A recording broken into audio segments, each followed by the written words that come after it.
Hey, what's up, guys? This is Coach Tex Remember, DFW Pinkman Basketball, PinkmanHoops.com. Guys, like, comment, subscribe, share this with someone that has a son or daughter that plays youth sports, especially if it's basketball, but I want to get right into this video. This is very, very important for all of you parents, especially if you're brand new to playing for me.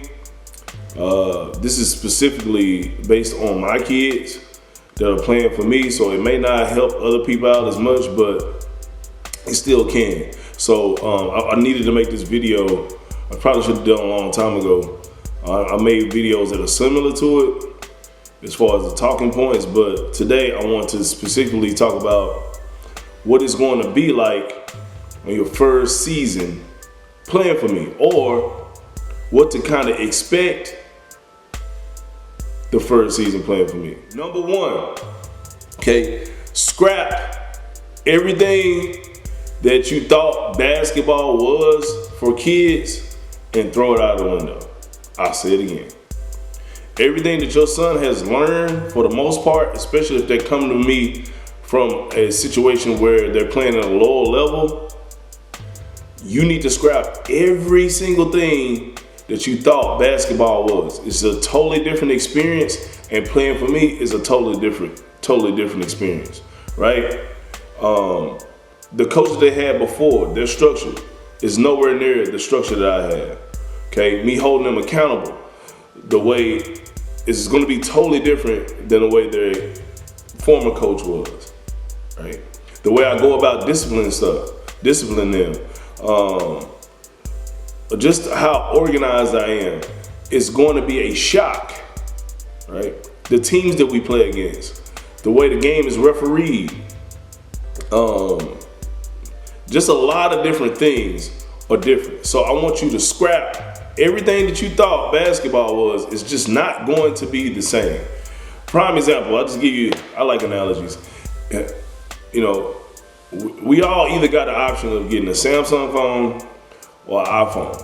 If I worked for Samsung as a software engineer or whatever it may be for 10 years, 2 years, if I get the job over at Apple, yeah, they're both cell phones, but they're two totally different things, two totally different companies, right?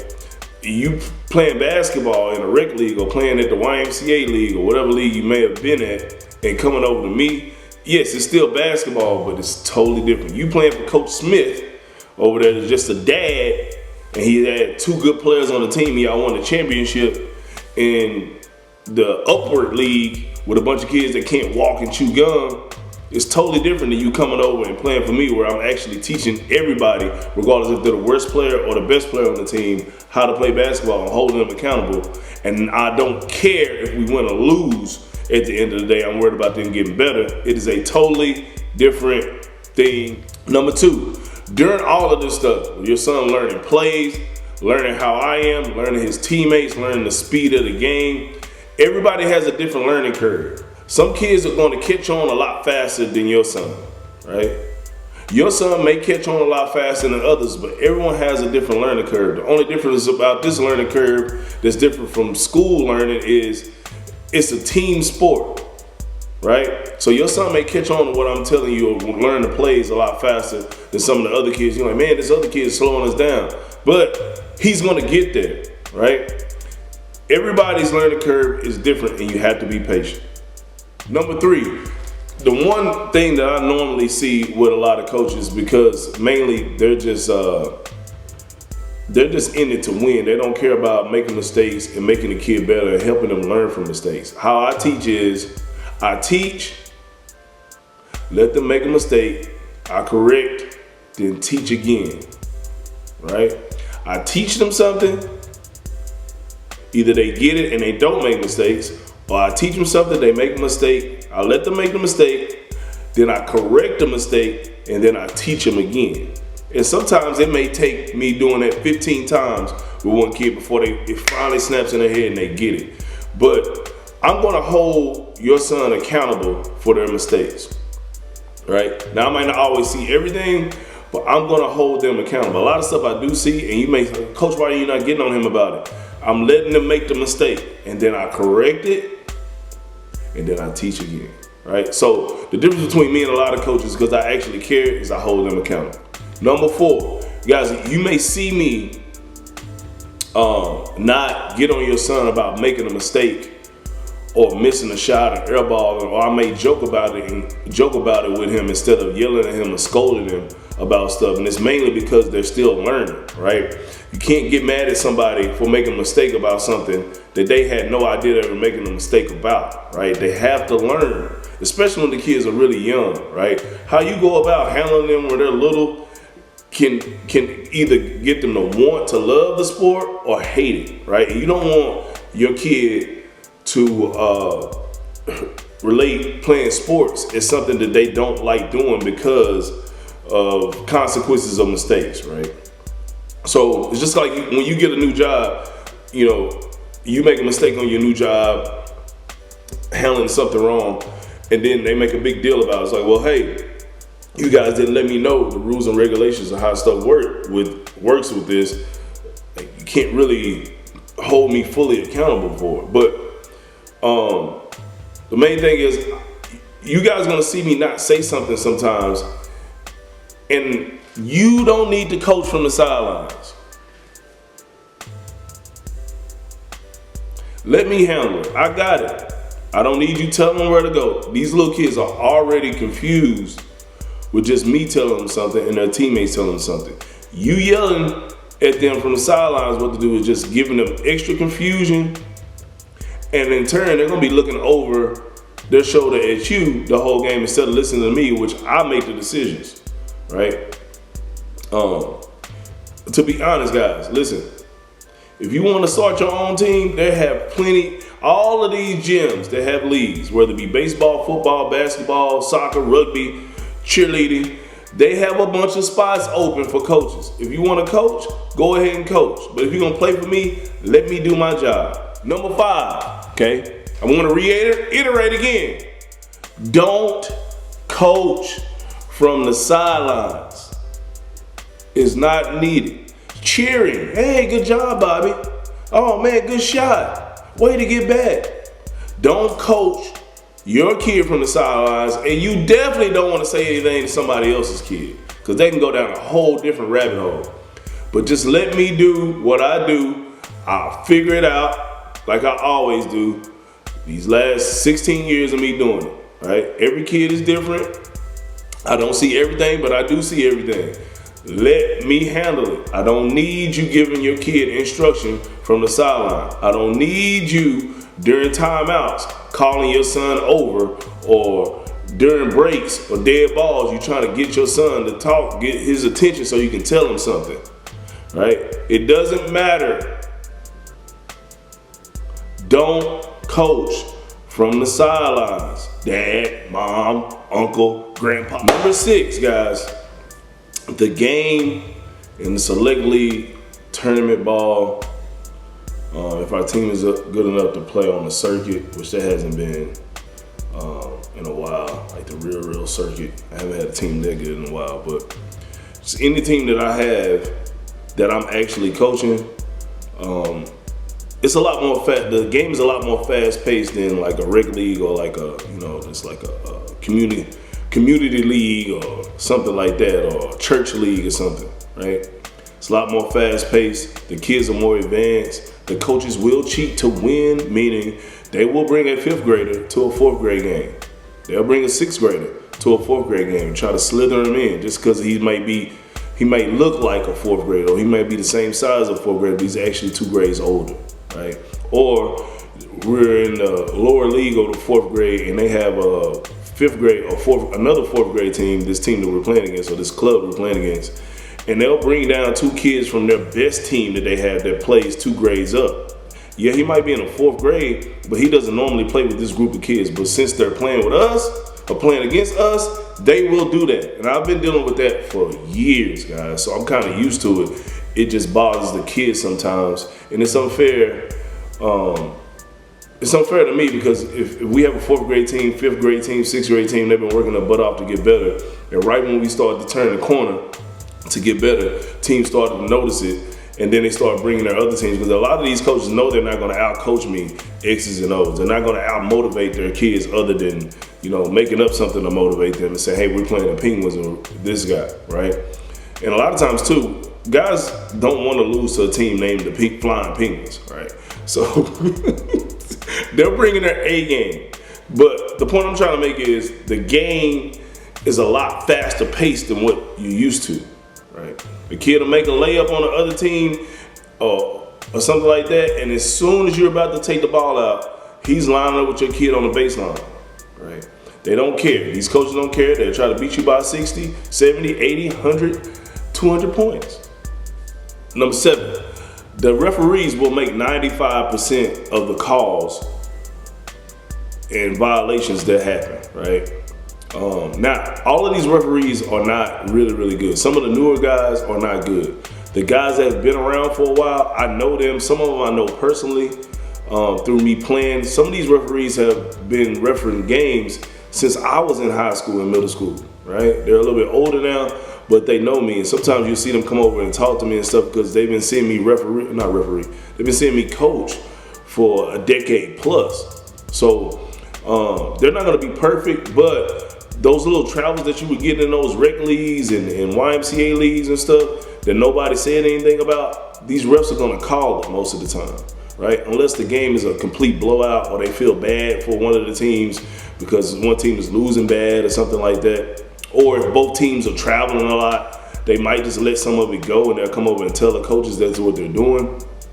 But for the most part, those calls, those travels, those violations that you guys are getting, stepping over the inbounds line when you throw it in, those referees are going to call all of that. And this is real basketball.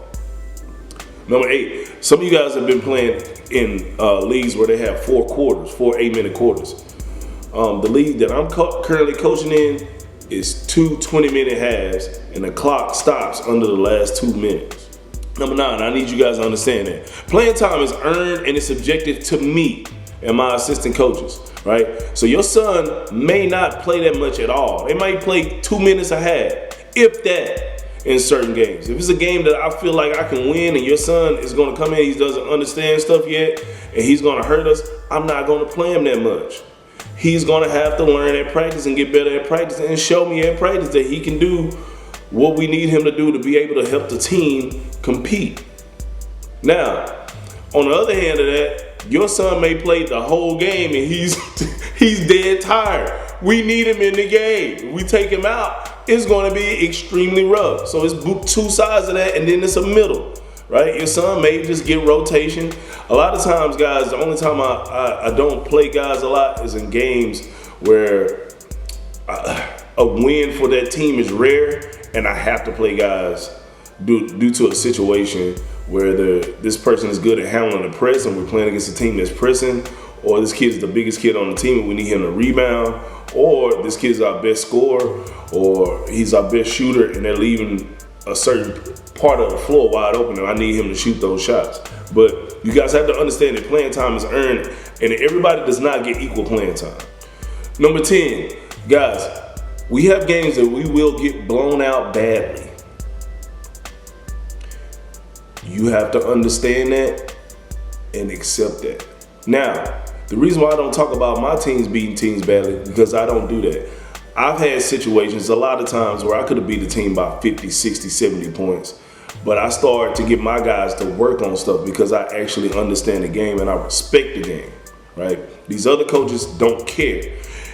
If they're in first, second, third place and they need to make up for point differentials for them, let's say all the teams at the top 3 are 6 and 2, right? And it's gonna come down to the wire on point differential if they have the same record. They're like, okay, well, we play this team that's bad, we're gonna run a score up on them. And they don't care. And that happens, and your son is gonna have to take the lumps with that. But I always tell my guys, remember these games because payback is a bitch.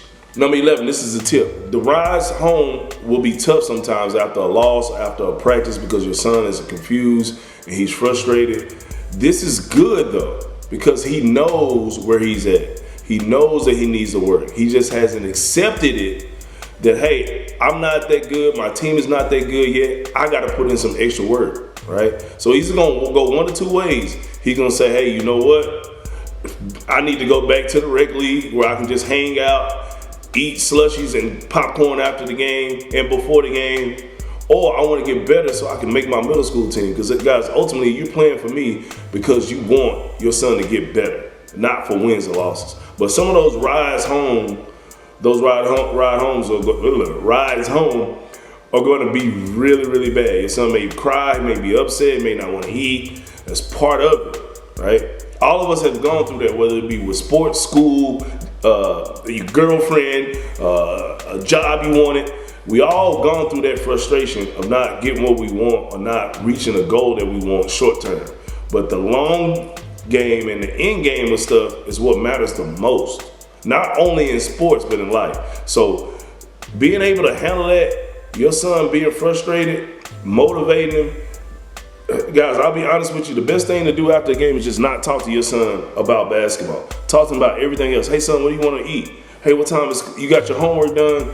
Oh, okay, hey, this new video game is coming out. You want to go check it out? Whatever, I don't know. I don't have any kids, so I don't know. But you guys know what I'm talking about. Just don't talk to them about basketball, and it'll help them out. Number 12, guys, going to practice once a week is not enough. Okay? You either need to do 1, 2, 3, or 4 of these things. Go to every single practice that we have during the week. Right? You need it. Number 2, you need to do some skill sessions with me, or do some skill sessions on your own with the drills that we have taught them at practice. 4, you need to find a trainer somewhere else. 2, right? That was 3. 4, your son needs to want to go and work out on his own. That's the number one thing, because we can tell him to do it. His grandma, his brother, his cousin, his teacher at school, his gym teacher can tell him, hey, you need to work on this, whatever it may be. But it's on them to want to get better. And just practicing once a week for 2 hours, once a week for 1 hour is not going to be enough to help your son develop into the player he needs to be and wants to be. Number 13, guys, do not compare yourself and your son to other players on our team and other teams. But you still need to. Meaning, if your son is not where other players are, or not getting the playing time, or getting the amount of shots, or just at the same spot they are skill-wise, you don't need to compare that to them. You're running your own race within the team. You're running your own race within the team, right? At the same time, you do need to compare, because your son needs to know where he can be while some of these other kids that are putting in a lot of work to get better, right? So I don't want you to get discouraged when you see other kids that are a lot better than your son and understand the game a lot more. You guys, you have to realize some of these kids we play against, their parents are on their ass. They're waking up at 5 in the morning every day, working out at the park, right? They live, eat, and sleep basketball. Your son is not there yet, right?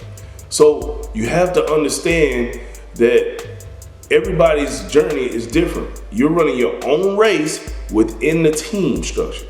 Number 14, and one of the most important things is, guys, you have to remember that you signed up to play for me.